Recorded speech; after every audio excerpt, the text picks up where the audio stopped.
to the political fold, and it's very important for us to take a look on what is really happening at this point in time.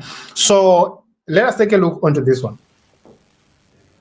Good afternoon, ladies and gentlemen, members of the press corps, fellow citizens.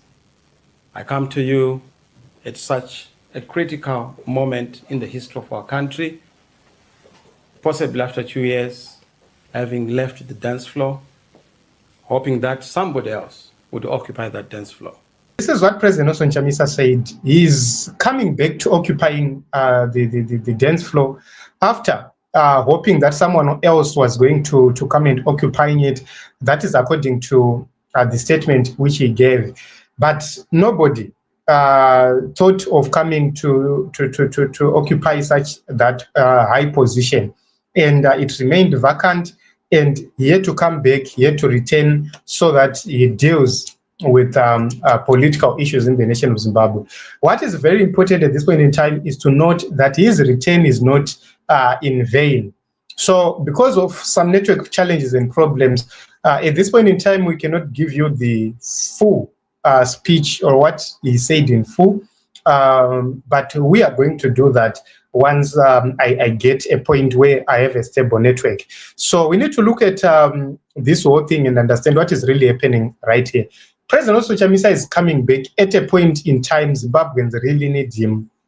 Zimbabweans asking him to return to politics because of the vacuum which is there, because of the biggest challenge and problem which we now have, which is ZANU-PF going to 2030. So everyone, I think, is ready for change. Everyone is ready for President Chamisa's return, and this is going to mark something very important and very significant in Zimbabwean politics. So it's something which you cannot simply look at and pass. There are certain things which we need to consider, certain things which we need to talk about, which are very important. What does the return of President Chamisa signify politically? So it means the 2030 agenda is going to face, hiccups.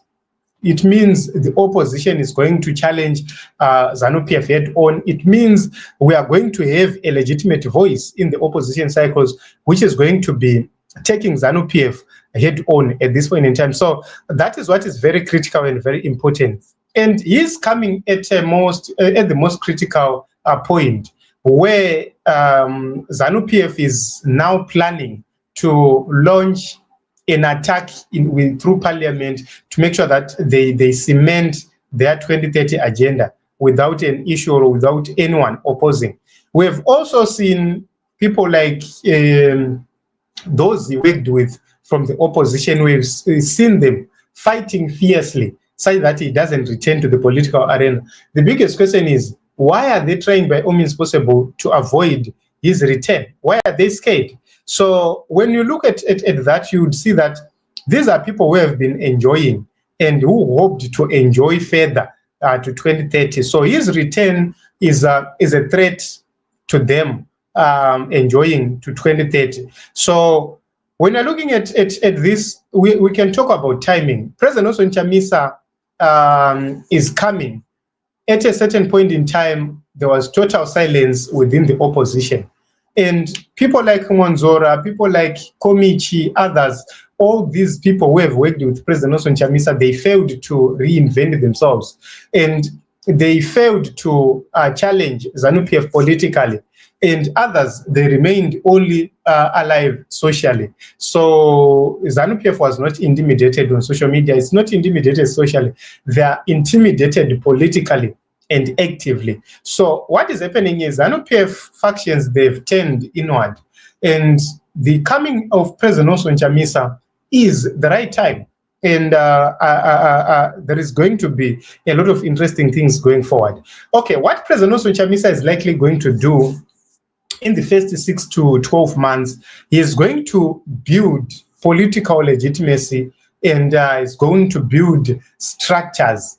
That is something which is very important. So there is need for him to reoccupy the space as the opposition leader, and also to put in place structures which can challenge ZANU-PF with coherence. So we are going to see not rallies, but we are going to see a lot of coordination happening. We are going to see a lot of activities in the most marginalized places of Zimbabwe. We are likely going to see a different, vibrant opposition right there. So we are going to see the issue of building a formidable force against the ZANU-PF. We need to re-energize the resistance zones, that is the urban areas. Look at ZANU-PF, they're trying by all means possible to steal Harare. They're trying by all means possible to control Harare by all means possible. So the coming of President Nelson Chamisa, I think his presence is welcomed, and we are going to see something which is quite different politically. Okay, Mnangagwa's 2030 plans.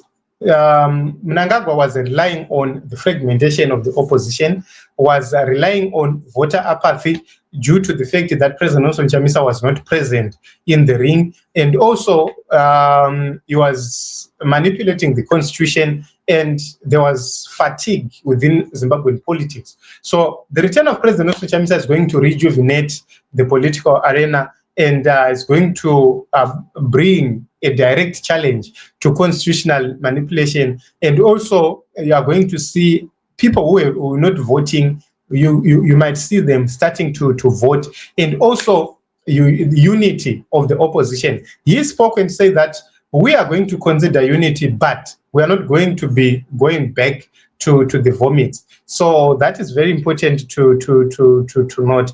What is happening is President Nelson Chamisa should come to oppose the term extension, and also to oppose the constitutional manipulation, and also there must be a non-negotiable democratic threshold. So that is very important to note that at this point in time, you must make sure that there is momentum, and that momentum is well maintained, and it's coming at the critical moment where ZANU-PF itself is having its own factional battles. So President Chamisa needs to build alliances beyond party politics. That is the church, the labor, the regional democratic voices across Africa. And that is going to be very important, because you have alliances and allies everywhere. You have people talking about you, speaking on your behalf from different quarters and different areas. And also, what needs to be avoided is to rush into making critical decisions. You don't need to rush. You need to make decisions step by step. You need to make your decisions thoroughly, not with pressure from anyone. You must not be pressurized by ZANU-PF. You must give ZANU-PF maximum pressure, such that he is actually leading in terms of whatever which is happening. So there is need to make sure that they build something which is not going to be contested again, something which is not going to have similar problems from the past. And this time around, it's not an issue of trial and error. It's something about, let us build it once and for all, and then you smash it. So I think there is a lot to talk about right here. But the key issue from this is that President Nelson Chamisa is back, and that is what is critical. That is what is very important. So we make sure that we bring the full press conference so that we talk more about what is happening and what he said. So this is it. Let us meet in other episodes as well as other broadcasts.